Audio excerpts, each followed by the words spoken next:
On dua!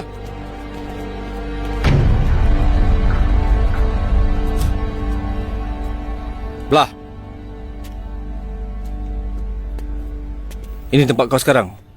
Ha? Kau jaga-jaga. Orang masih tak puas hati dengan kau lagi. Apa cerita kau biarkan mak macam tu? Zeti boleh jaga mak. Aku tak ada masa.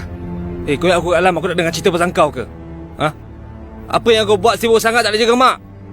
Sibuk sangat nak jadi taiko? Kalau aku jadi taiko, kau apa hal? Kalau aku duduk rumah, mak boleh bagi duit ke? Memanglah mak tak ada duit sebab tu dia jual kerepek tepi jalan, sial. Kau tak payah nak azankan aku lah. Aku rasa kau lebih teruk dari aku. Tak sesuai cakap macam ni.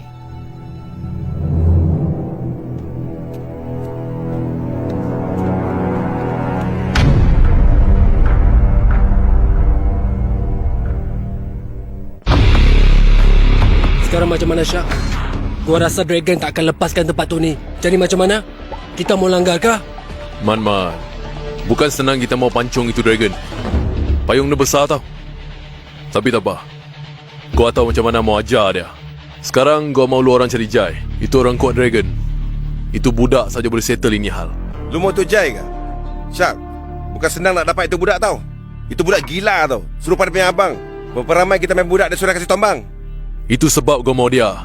Gua mau dia habiskan Dragon, habiskan Malik. Lu orang pen apa cara sekalipun, gua mau dia juga. Tapi macam mana dengan Malik? Dia sudah keluar tau. Kalau dia cari lu macam Apa dia boleh buat sama gua? Dia sudah tak ada apa-apa dah sekarang tau. Apa mau takut? Kalau pasal dia, lu mau goyang, baik lu potong lu punya kasih anjing makan lah. Tapi lu mesti ingat, Syak, dia baik sama itu King. Kalau dia join balik sama itu King, lu kacau.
Susah betul kalau pakai enjin Ferrari ni.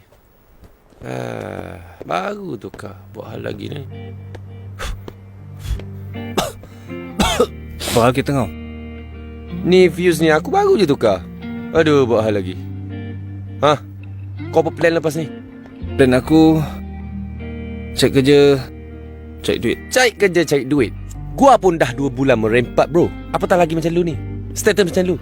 Sorry to say lah, bro. Tak apalah bro. Rezeki tu ada kalau kita usaha. Tak kisahlah apa kerja pun. Asalkan bukan kerja haram sudah. Tapi bila kau dah dapat kerja nanti, jangan lupa mak kau pula. Ringankan beban dia.